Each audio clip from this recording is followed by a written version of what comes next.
the Mercury Theatre on the air.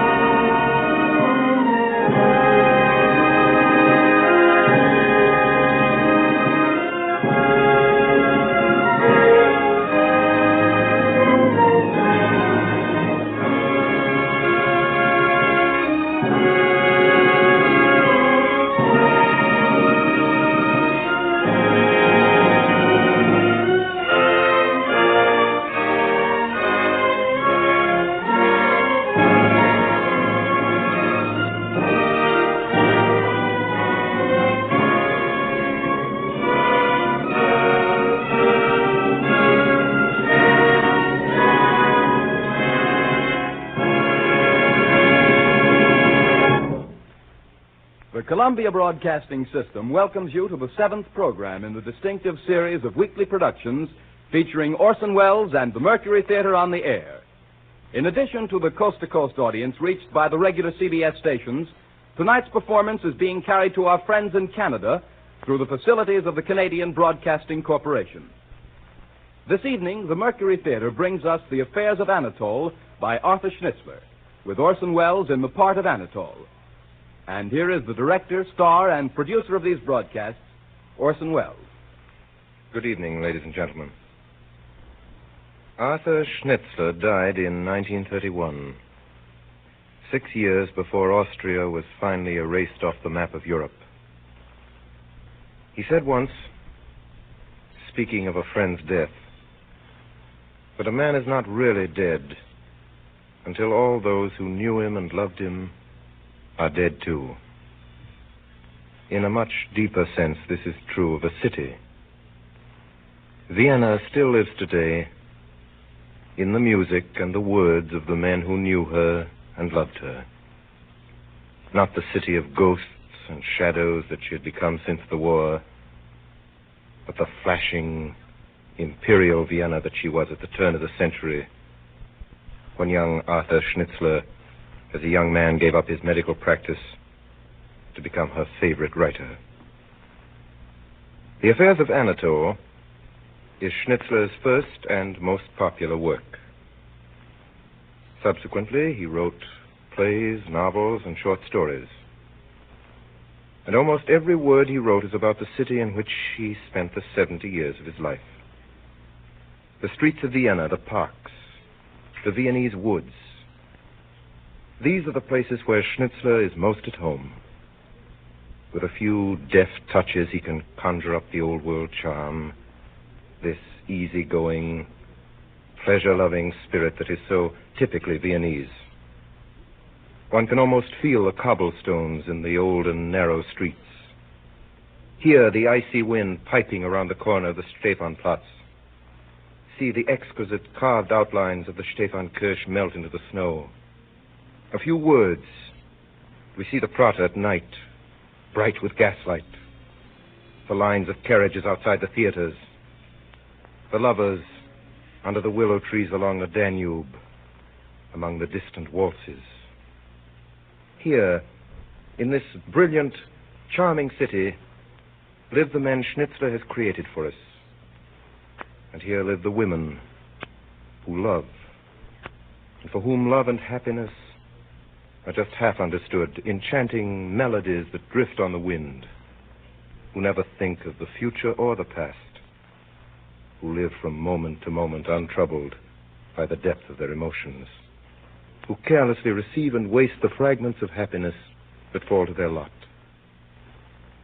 From among these people, Arthur Schnitzler spins his wistful, humorous, and tragic story, The Affairs of Anatol.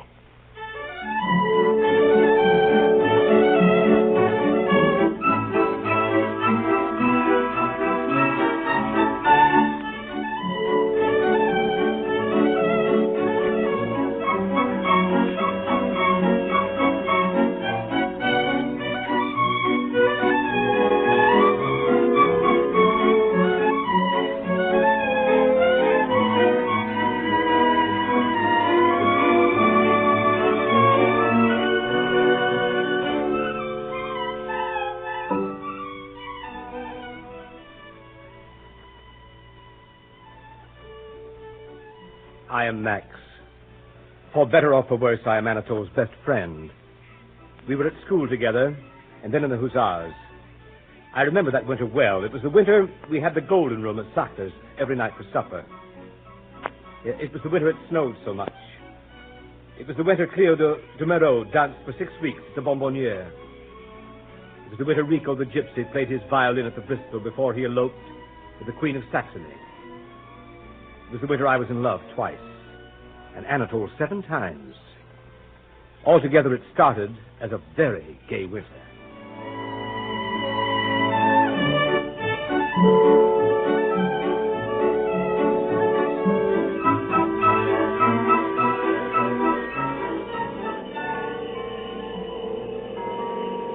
Later that winter, something happened.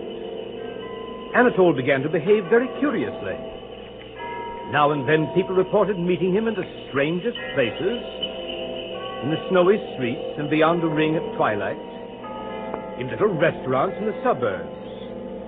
And then, suddenly, it was Christmas Eve in Vienna, and there were wreaths and candles in the windows, and the shops in the Kirchnerstrasse were full of people buying presents for each other, and then hurrying home for dinner in the snow as the evening bells began to ring high up in the Staple Tower.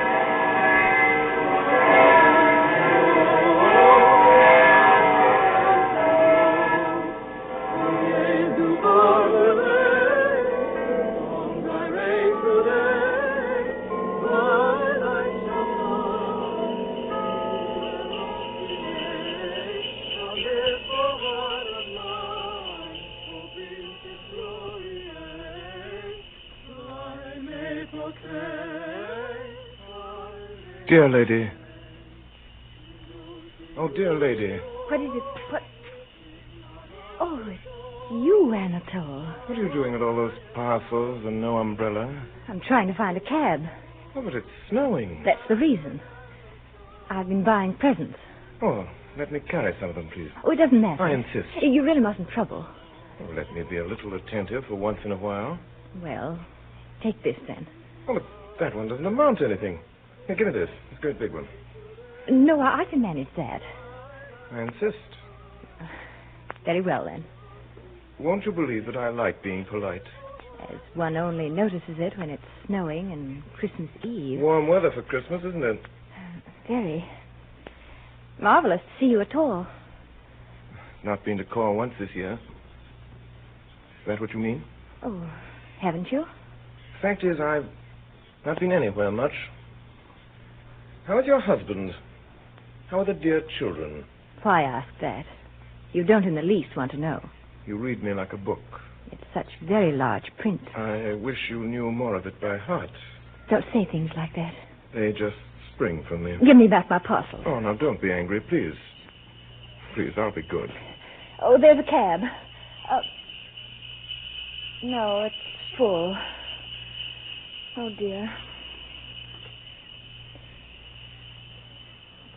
Do say something. Say something? Say something I'm longing to. The censorship is so strict. You can tell me your news, can't you? It's ages since we met. What are you doing now? Nothing, as usual. Nothing? Rather less than nothing. Isn't that a pity? Why say that when you don't in the least care? You shouldn't take that for granted. If I'm wasting my life, whose fault is it? Whose? Would you mind telling me, dear lady? Give me back my parcel. I didn't imply it was anyone's fault in particular. I just wanted your valuable opinion. Idler? I'm not idling tonight. I'm as busy as you are. What with? I'm buying Christmas presents, too. Are you? If I could only find something worth buying. I've been looking at the shops for weeks. They haven't a notion among them. That's for the customer to supply. An idle person like you ought to be thinking out his presents all summer. Dear lady, how do I know in summer whom I want to give presents to at Christmas? So here it is. Only 2 hours before they light the candles on the Christmas trees. And I'm still empty-handed. Could I help? Dear lady, you're a darling. No, don't take the parcels away from me. Why, I had no... Then I may call you a darling. Will you be quiet? I'm as quiet as can be. Where shall we go? What sort of a present shall we get? Who's it for? How shall I tell you? It's for a woman, of course. Didn't I say you could read me like a book? But what sort of a woman? Is it someone I know? Not at all. I think I know your taste. Something from the suburbs. Slim and blonde. Blonde? Yes, I'll admit that much. I might have known it. And don't sneer. Can she read you like a book? Heaven forbid. In the suburbs, I'm loved. In society, only understood. Now, you know... I really don't know what you're talking about. Now, look, here's a wonderful shop. This is just the place for you. Dear lady. Why, yes. Look in here.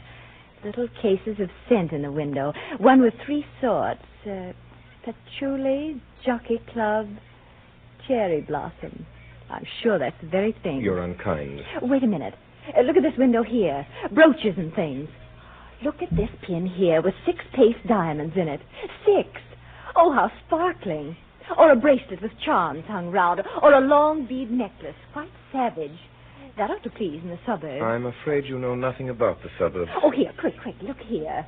How perfectly charming. What do you think of that hat? The bow is too large, of course, and they put a few feathers too many. But it's adorable. That really would be a sensation in the suburbs. I think you probably underestimate the taste of the suburbs. It's so hard to be helpful. Make a suggestion yourself. You're waiting to laugh at it. I won't laugh. Tell me about her. I don't think I can. Of course you can. How long have you known her? Oh, Well, ever so long. don't be so difficult. Tell me all about her. There's nothing to tell. Oh, what nonsense. Where did you meet her? What's she like? What's her age? Is she short, or tall, dark, or fair? It'll only bore you. No, it won't. I've always wanted to know about that sort of person, what they're like. My dear lady, you'll never know. Why not? As long as you really believe that women you haven't called on don't really exist at all. But I want to learn better. Please go on telling me about your friend. You simply must know, must you? Certainly I must. What's her name? Louise. How did you first meet? How does one meet people? In the streets? The seaside? In a bus? Sharing an umbrella? Never mind how one meets people. How did you meet her? The girl we're finding a Christmas present for. I'm sure she's like nobody else. She's just as like every other girl of her sort as you were like every other woman of yours. Am I indeed? Oh, now don't be offended. Or as I'm like every other man of my sort. What is your sort? I, madam, I'm a toy philosopher. And mine? You're a married lady. And what's she? She's just a dear little girl. Then let's hear all about your dear little girl. It's not that she's so beautiful or so very smart. She certainly isn't so terribly clever. Never mind what she's not. Well, she has the soft charm of a spring evening, the grace of a fairy princess, and the soul of a girl who knows what love means. That sort of soul is to be found quite frequently in the suburbs, I believe. Dear lady. I'm sorry. I believe in your fairy princess. What sort of a castle does the princess live in? Can you imagine a fairy princess in anything but the smartest of drawing rooms? Thank you, I can. Because this one lives in a little dim room, very small, with painted walls, and a few Christmas numbers hanging about, and a white painted lamp on her table. You can see the sun set from the window, over the roofs, through the chimneys. And in the spring, you can almost smell the flowers in a garden across the way. Must be a sign of great happiness, looking forward to the spring. Yes. Yes, I am happy. Now and then. It's getting late. We must buy her something. Something for that little room of hers. Well, she thinks it's so pretty as it is. Is she waiting for you now? Certainly. She's waiting. Tell me, how will she receive you? Oh. The usual way. She hears your step on the stairs, doesn't she? Sometimes. And goes to the door. Yes. Throws her arms round your neck and kisses you and says... What does she say? Oh, what one usually says in such cases. Well, for instance. I know of no particular instance. What did she say yesterday? Oh, nothing special. Sounds silly if you didn't hear the way she says it.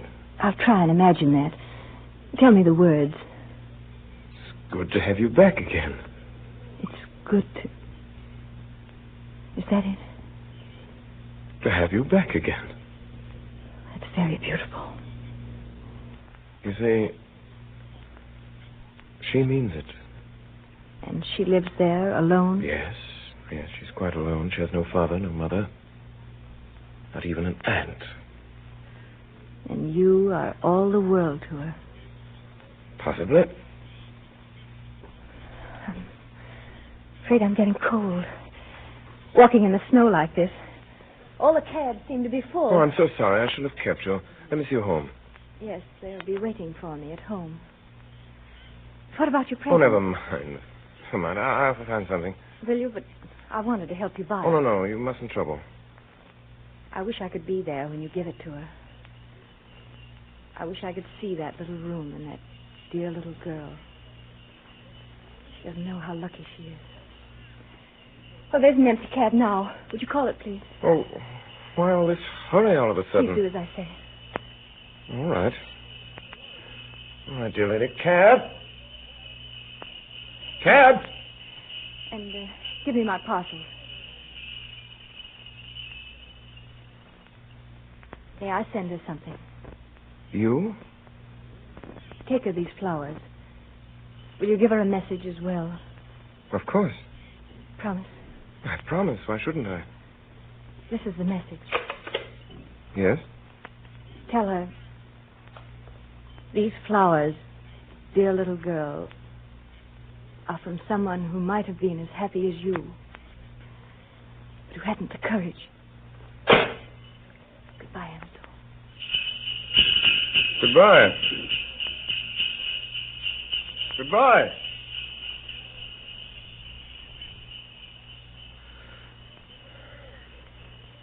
Cab. Cab. I say cab. Oh, cab.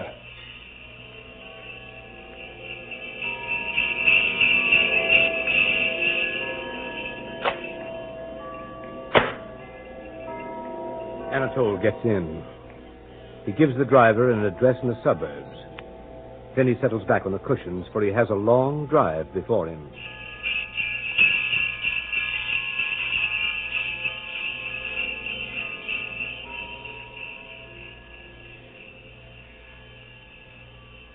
And soon the streets full of Christmas shoppers are left behind.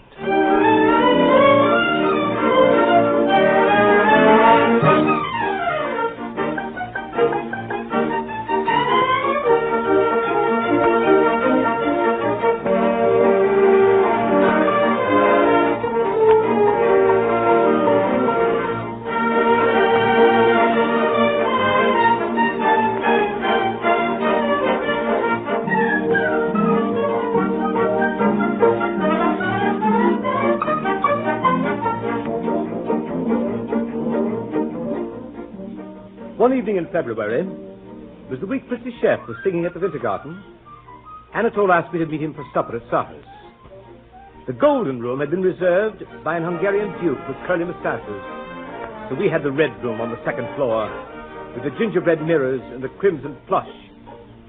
Anatol took a long time ordering supper that night.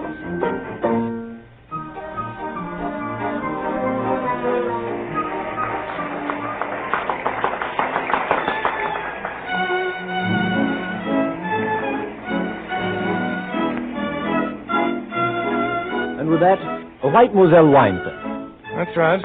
Yes, sir. And with a filet au truffe, champagne? Veuve Clicquot, 1906.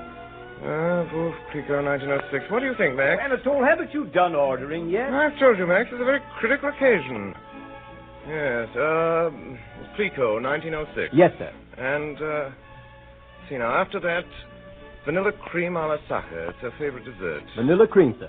A supper for 3, sir? Yes, supper for 3. You can serve us as soon as the lady arrives. Yes, sir. Very good, sir.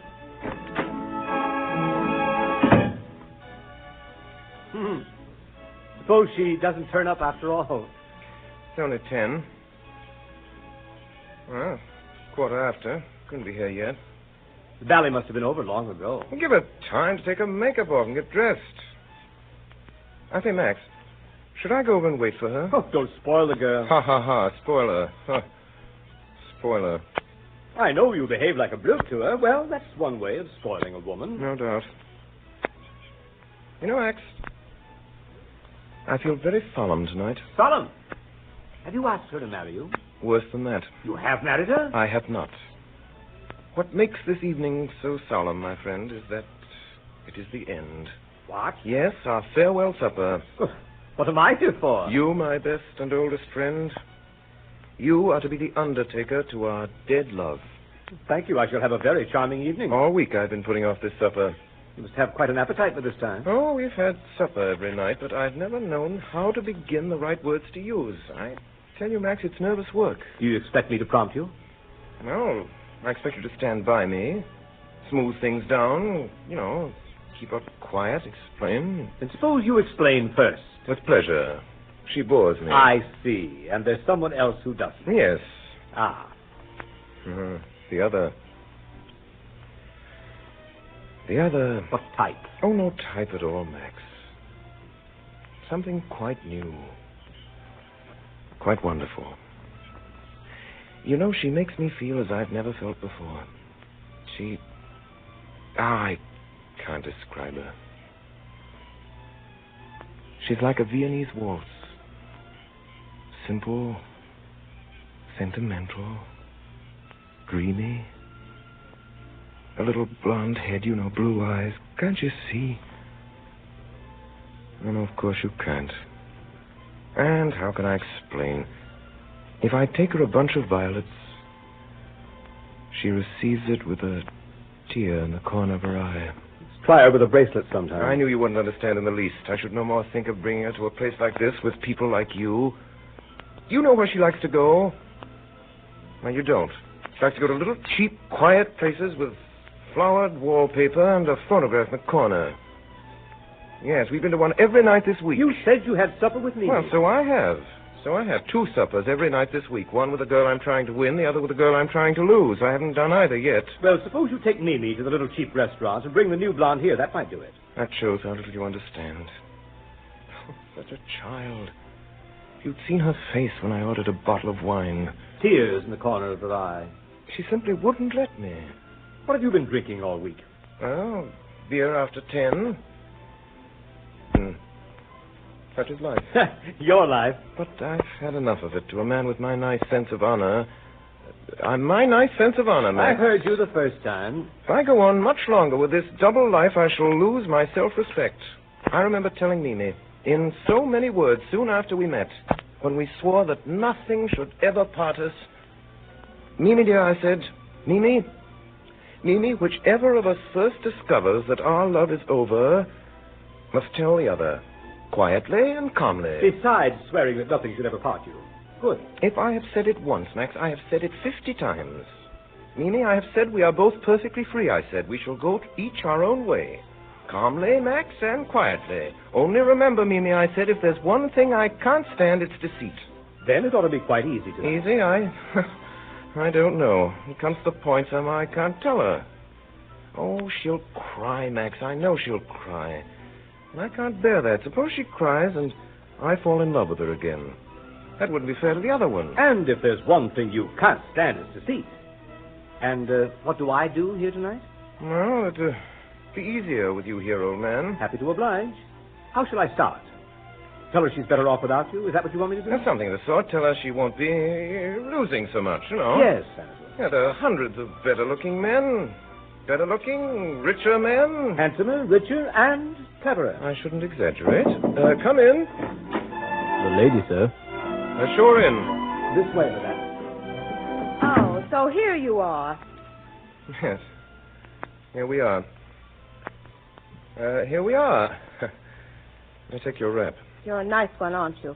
I looked all over the theater. Good thing you hadn't far to come, wasn't it? You said you'd be there. You ought to be there. Hello, Max. Let's feed. Come in.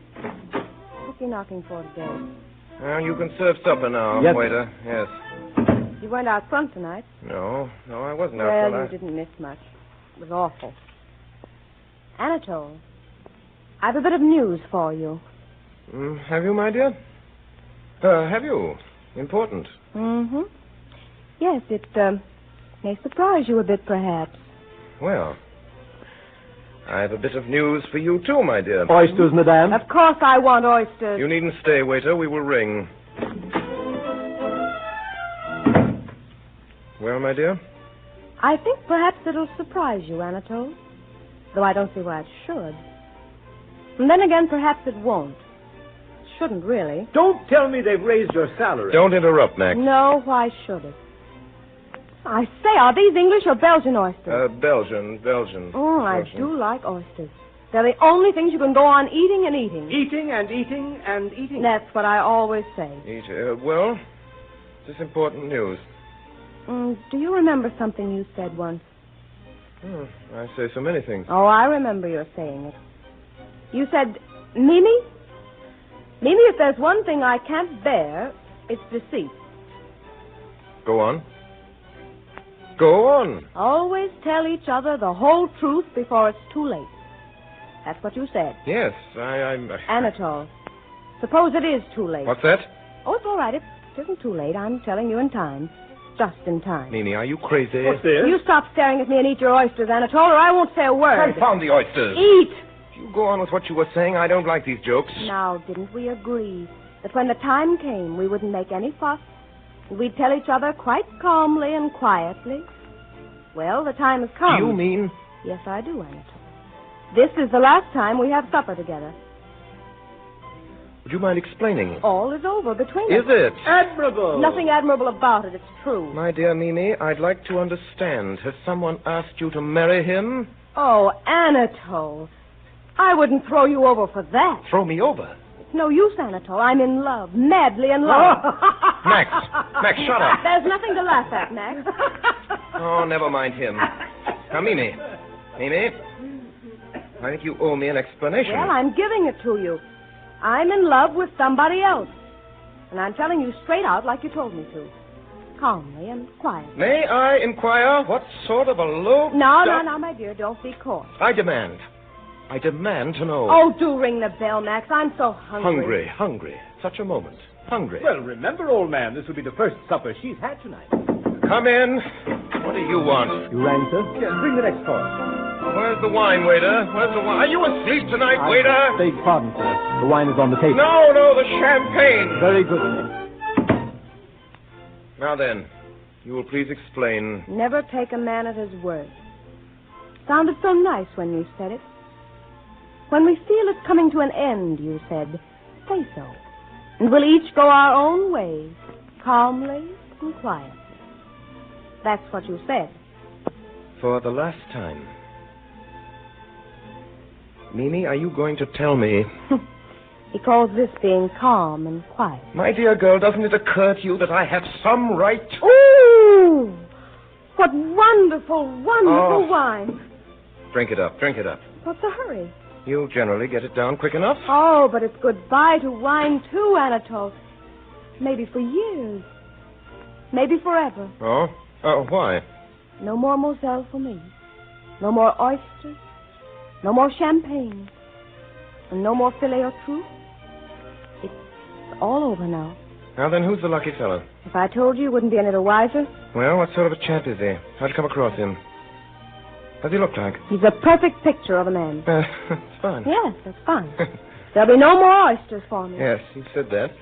No more champagne. Confound it, there must be something else to tell about him besides the fact that he can't buy you oysters and champagne. Yes, that isn't what you'd call a profession. Oh, you make me sick. What do I care as long as I love him? I'm going to try throwing myself away for once. I've never felt this way about anyone before. Ever. Is he a clerk, Mimi? Is he a chimney sweep? Is he a candlestick maker? Don't you insult him. Do tell us. He's an artist. What kind of an artist? A trapeze artist? He's a fellow artist of mine. Oh, an old friend, eh? You've been seeing a lot of him, eh? Do you think I'd be telling you if I had? I'm taking you at your word. I'm telling you about it now, before it's too late. So, you're in love with him? Yes. Oh! Do I know the fellow? I don't suppose you've ever noticed him. He's in the chorus, but he'll go far. When did this thing start? Tonight? That's not true. Oh, yes, it is. Tonight, I knew it was my fate. Your fate, Max. Her fate. Yes, my fate. Why not? Well, a thing like that is fate. Now, Mimi, I want to know the whole story. I have a right to know. Now, how long has this been going on? When did it begin? When had that fella the Yes, confounded I impudence... think you really ought to tell us. So, this is all the thanks I get for doing the straight thing. Give me some more champagne, Max. Haven't you had enough? What? When it's the last I'll get? For a week or so. Forever. I'm going to stick to Carl. I love Carl for himself alone. He won't bully me, the darling. Mimi, I want the truth. How long has this thing been going on under my very nose? How long, Mimi? Tonight, indeed. Don't believe it if you don't want to. Mimi, tell the truth. You and Anatol can't part friends unless you do. And after that, I've a bit of news for you. Yes, Mimi? Well, it began like this. Champagne, please. Here you are. Go on. Well, 2 weeks ago, he brought me a rose. A rose. Oh, so shy he was. Shy. I laughed. I couldn't help it. Why didn't you tell me? And he hung around at rehearsals and made me cross at first. And then it didn't. No, I'm sure it didn't. And then we began to have little chats. And then I began to take such a fancy to him. What did you chat about? Old things. He got expelled from school. And then he went into business, and that wasn't any good. And then he thought perhaps he could act. And never a word to me about all this. And then we found out that we used to live close to each other as children. Just fancy. Most touching. Wasn't it? Well? That's all. Champagne, please. It's my fate. Can't struggle against your fate, can you? Can't struggle against... Mimi, I still haven't been told what happened tonight. What happened? She's asleep. Oh, well, wake up. I want to know what happened tonight. Mimi. Mimi? Tonight he told me he loved me. What did you say? I said I was awfully glad. And I must be straight with him, mustn't I? So it's goodbye to you, Anatol. I don't think I ever really liked you, Anatol. Not really. Thank you. Thank you. I'm happy to say that leaves me cold. Don't be mean. Would you be surprised to hear that I hope to get on very well without you for the future? Really? Yes. I am in love, too. Think of that. And have been for some time. Ask Max. I was telling him when you came in. Yes, I'm sure you would. Yes, she's younger and rather prettier than you. I'm sure she is. And I'd throw 670 of your sort into the sea for one of her. You needn't laugh. Ask Max. If I were you, I'd have thought all that up a little earlier. Oh, but it's true. It's true. I've not cared about you since you've been boring me till I could only stay in the room with you by sitting and thinking of her. Ditto to that. Well, that's not all. Say ditto to this if you can. To what? I could have told you all you've been telling me months ago. And days ago I could have told you a good deal more. You mean... Yes. Yes, I do. I behaved very badly to you, dear Mimi. Oh, you cad. Max, give me my things. Hat and cloak. It only goes to show you. Doesn't it? Show what? What a brute a man can be. A brute, am I? Yes, a brute. A low brute. After all, I never told you that. What? Oh, never mind. Never told me what? I never would have told you either. Only a man could be so low. I beg pardon, sir. The dessert. Ooh! Vanilla cream. Give me mine quick. Can you eat vanilla cream at a moment like this? Oh, yes, of course she can. It's goodbye to vanilla cream forever. No more vanilla cream. No more Moselle. No more champagne. No more oysters. And thank goodness no more Anatol. Oh, waiter. Cigars. The biggest you have. Yes, madame. I think, what on earth you Don't cigars? worry. They're not for me. They're for him, the man I love. Bye. Well, there you see. It was very easy after all.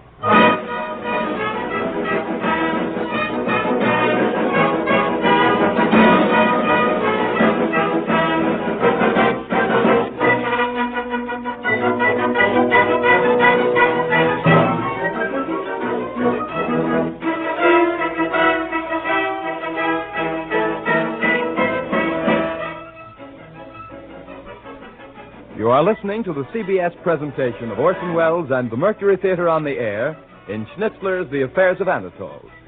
The program will continue in just a moment. This is the Columbia Broadcasting System.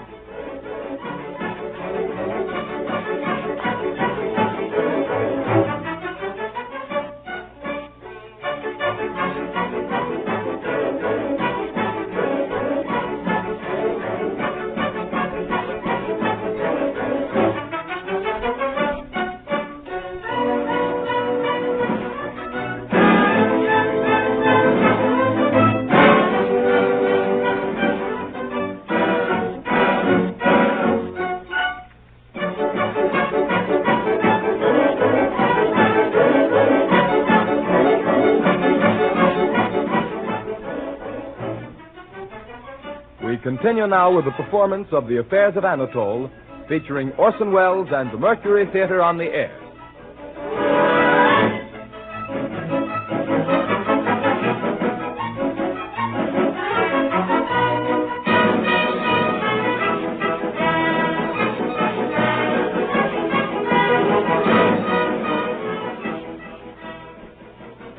Now comes a sad day for the ladies of Vienna.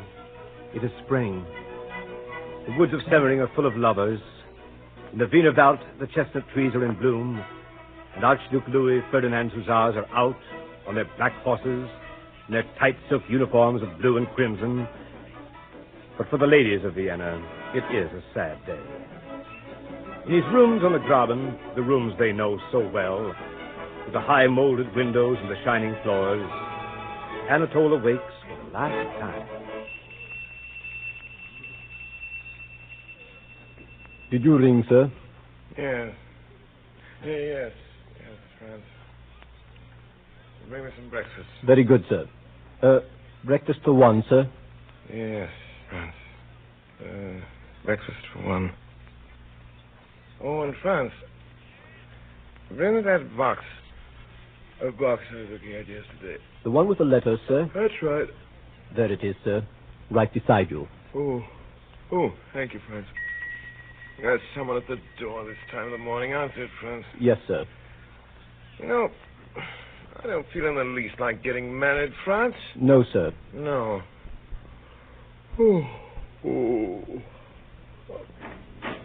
My dear fellow!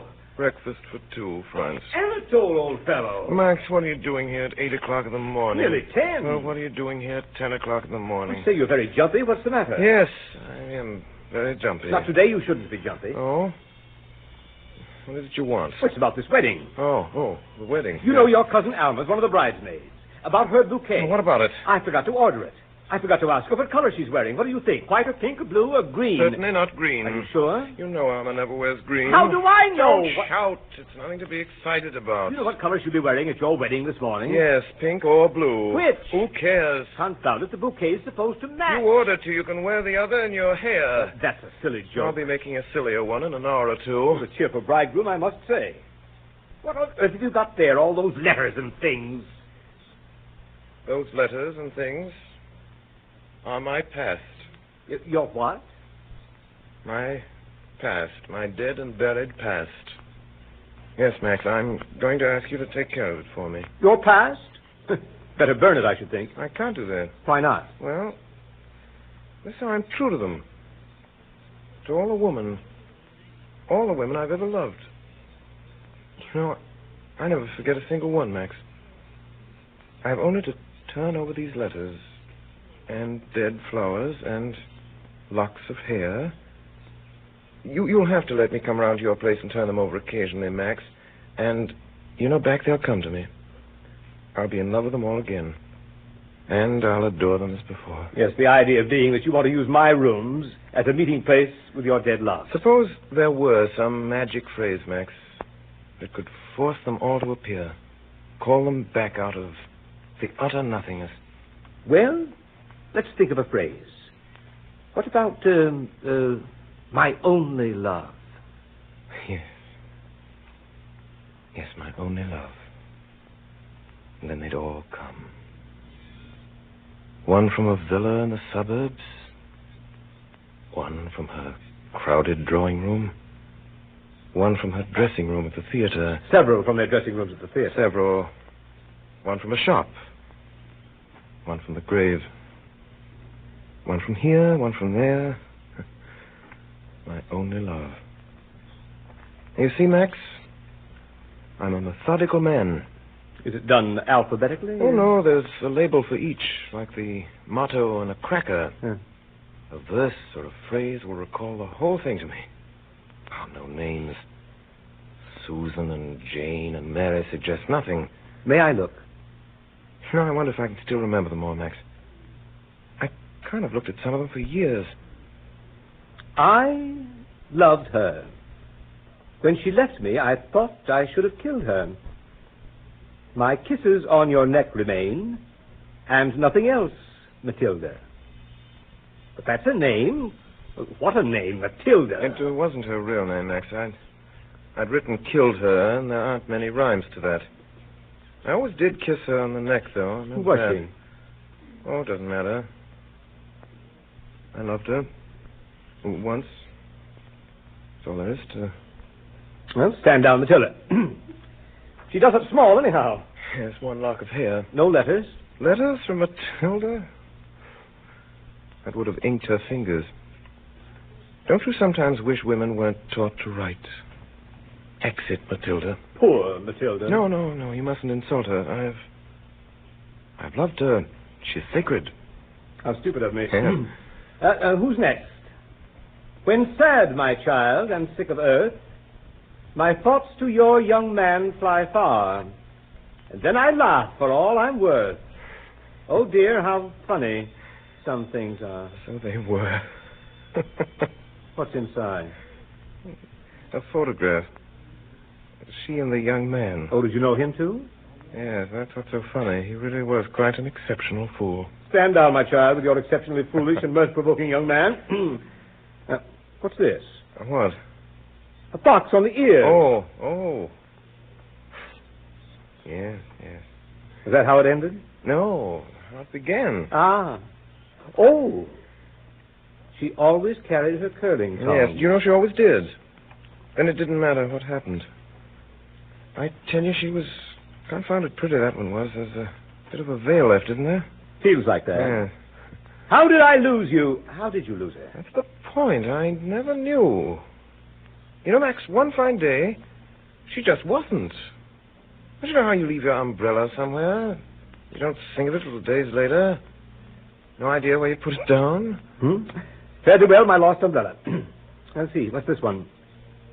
Sweet and dear you were to me. Girl with roughened fingertips. Past all... Oh, that was Hilda. You remember Hilda. Well, what became of her? She married a milkman. Did she now? That's what happens.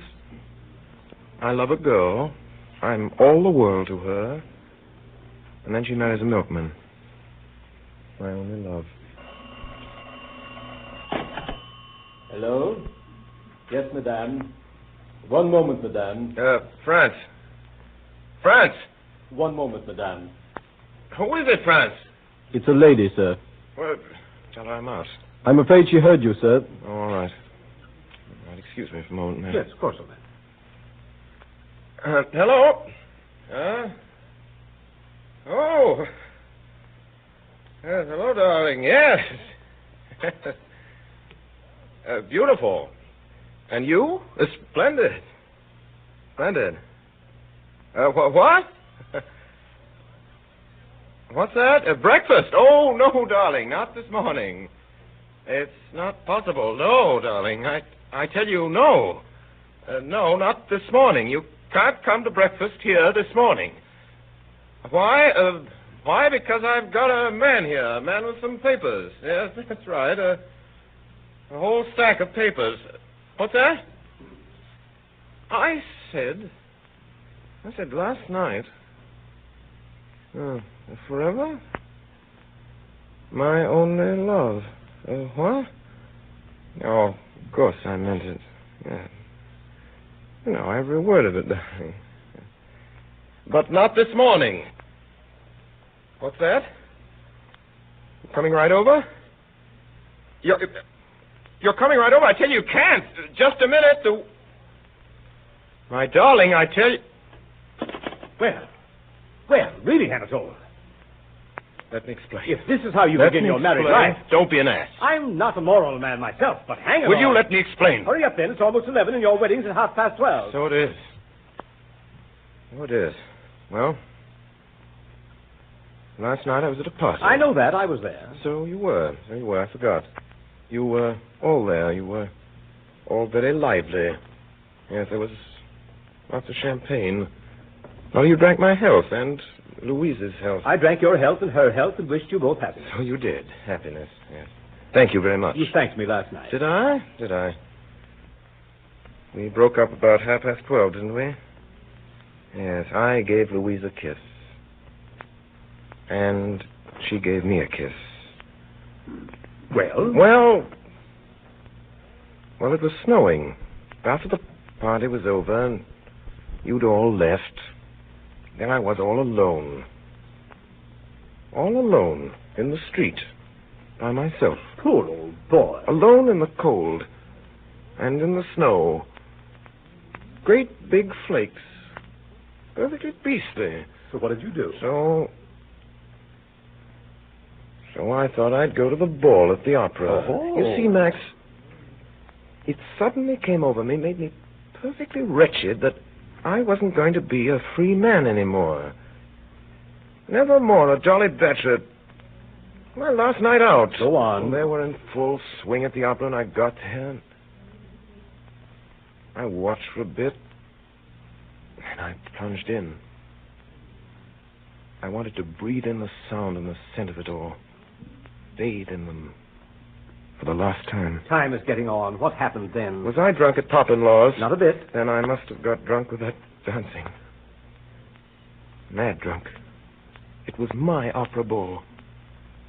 Mine. Given by the city of Vienna to say goodbye to me forever. And then? Then I met a friend.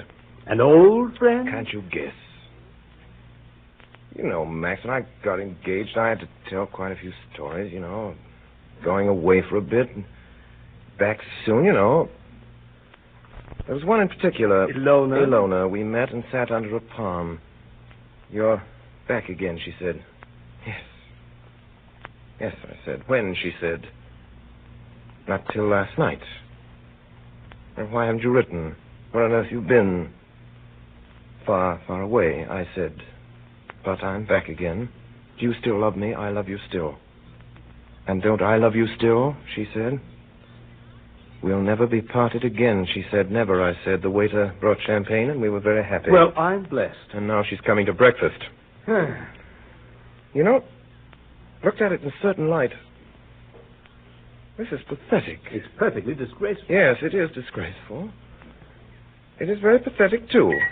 Who's that? Hello, Franz. Hello. Oh, so there really is a man here.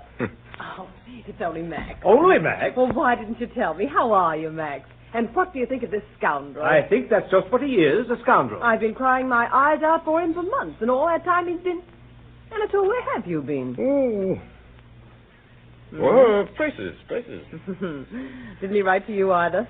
But now I've got him safe. He doesn't get away again. Never to part. Oh, darling, give me a kiss. Oh, no. Really, I... Max doesn't mind, do you, Max? Oh, what a face. Look pleasant. Let's all have breakfast and be happy. Certainly. Ilona, I'm afraid I can't stay, and I really don't see... What don't you see? Anatol ought to... What ought Anatol? Anatol, it's high time that you... High time for what? He ought to dress. What's the hurry? You can stay at home today. My dear, I'm afraid I can't. You can if you try. I'm asked out. You send a message and say you can't go. He must go. I'm asked to a wedding. Oh, that doesn't matter. But it does matter. I'm what you might call the best man. Ah. And are all the bridesmaids desperately in love with you? Let's not go into that. I am, so he'd much better stay at home with me. My dear child, I must go. He really must. For a couple of hours. Oh, sit down, both of you, and let's have breakfast. There. Now, how many lumps, Max? I really ought to be going. How many lumps? You know I always take 2. Cream or lemon? You know I take lemon. Lemon and 2 lumps of sugar. I remember. I say, I'm going. Oh, no, Drink Max. the tea first, Max. Yes, my dear, I simply must go and change. What time is this silly wedding? 12:30. Are you asked to? Yes. Who's the man? No one you know. Who is it? It's no secret, is it? The whole thing's a deadly secret. You see, his people... Oh, you're both dear boys, but you're lying in your teeth. I beg your pardon. It doesn't matter. You go where you like, Max. Anatol stays here with me. I tell you, I can't. The man's my best friend. I must get him married. What do you say, Max? Should I let him go? Dear Ilona, I think you'd better. Where's it to be? What do you want to know that for? Oh, I'd like to go and look on. Oh, you mustn't do that. I must have a look at your bridesmaid, Anatol. Best men often marry bridesmaids, don't they? I can't have you getting married. Well, what would you do if he did? Forbid the banns. Would you? No. Or I might make a scene at the church. That's vulgar. I wouldn't do that. No.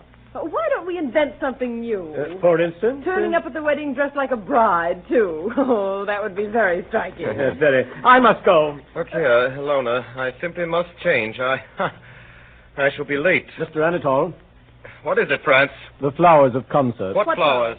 The flowers, sir. I'll take them. Well, let me see. It's a bouquet for his bridesmaid. Oh, orange blossoms. It's a bride bouquet. For heaven's sake, my goodness, if they haven't set the wrong one. France, send back that bouquet at once. At once. Leave it in the hall. Okay. There you are. I sent France back with it. Well, I'll go myself and see that they get the right one. You're coming back? Right away. Right away. Ah, thank goodness he's gone.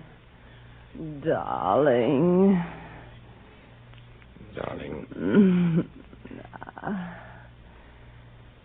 Oh, be nicer than that. My only love. Must you go to this silly wedding? I can't get out of it, dear. Shall I drive with you to the church? Better not, my dear. I'll see you tonight. Oh. Supper at the theater. Oh, look at the time. France.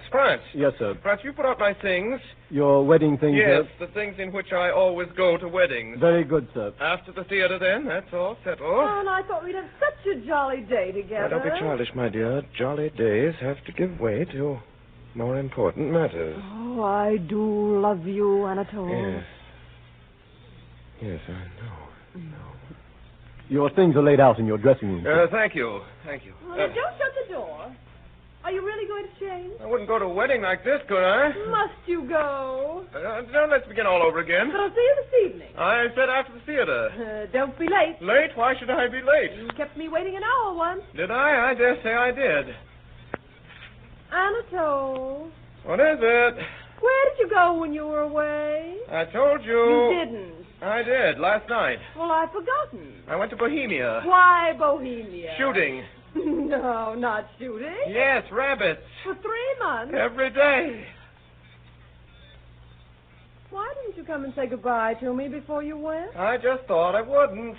Tried to give me the slip, didn't you? Oh, no. Oh, you did try once. Yes, I tried. What's that? I said I tried. I tried hard, but it didn't come off. I should think not. It's not likely to. Ha ha. What did you say? I said ha ha. That's right. Mumble away in the next room. Oh, you wouldn't dare come out here and say that to my face. Ha ha.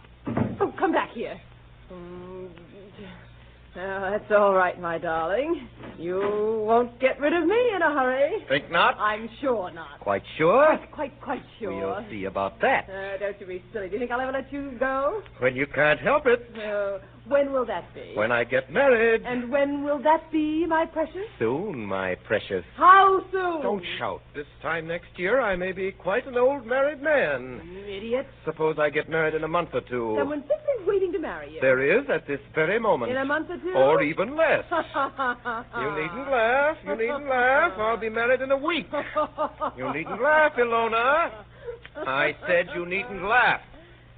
When are you going to be married? At 12:30. What? 12:30, my dear. Oh, Anatol, don't be silly. I am perfectly serious. I'm going to be married 12:30 today. Are 12:30. you? France, Sir. bring those flowers. Anatol. Here you are, sir. Thank you, France. Now then, look carefully, Ilona. You see orange blossoms. It's true, then. Quite true. Hey, what are you up to? You bitch. Hey, what are you doing? That's my bride's bouquet. Oh, not when I'm through with it. Anatol, it's getting late. Why, say, what's going on here? Late is it? I'll show you. Here, Max, help. You're breaking up. Neat. Ilona, what are you doing? That's my bouquet. You're as bad as he is. Ilona, do be reasonable. Look at the thing. You like this, but you wait. I'll show you. You'll see. What are you going to do now? You'll soon see. You let me go. Ilona, what are you up to? Let me go. Be reasonable. I will not. Ilona, my house, my teacups, my picture frame. Ilona. Excuse me, sir. The carriage is at the door, sir. Oh, it is it? Come on. Put back. Come on. Back, say. My hat. Come on. My hat. Lock it, quick. My only love. Shut up.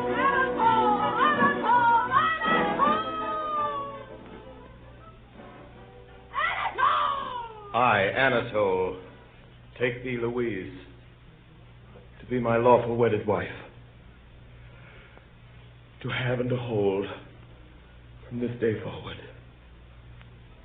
for better or for worse, for richer or for poorer, in sickness and in health, to love and to cherish.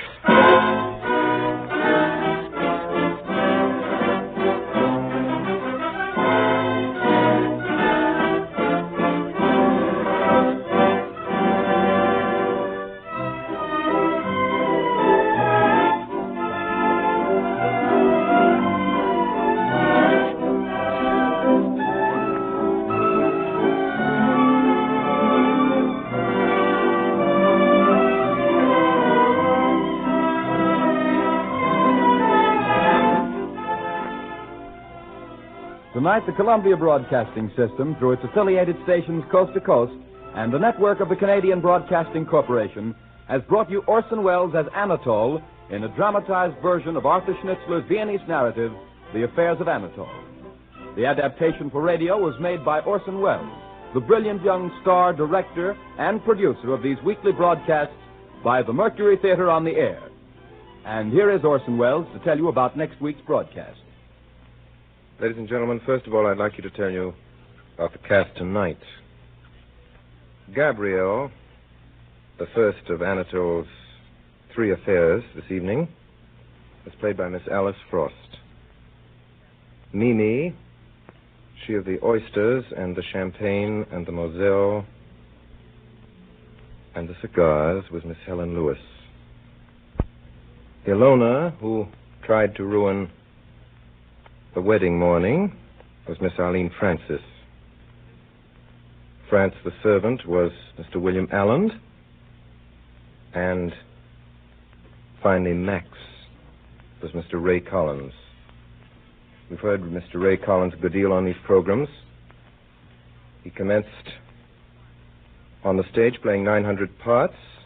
He has joined radio and has been heard in our series of The Sea Captain, Ben Gunn, Billy Bones, Frampton Nuttall, Bert, the man with the hooded eyes in 39 Steps, and goodness only knows what he'll play in The Count of Monte Cristo, which is next week's show. So tune in then, and until then, goodbye. Thanks, everybody, and good night.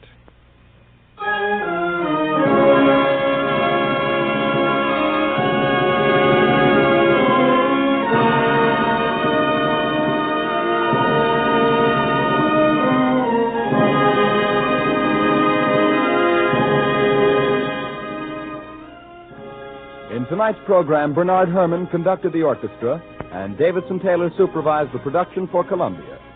Dan Seymour speaking. We invite you to join us again next Monday evening at this same time for the 8th broadcast in this unique series featuring Orson Welles and the Mercury Theatre on the air. The play, Dumas' The Count of Monte Cristo. This is the Columbia Broadcasting System.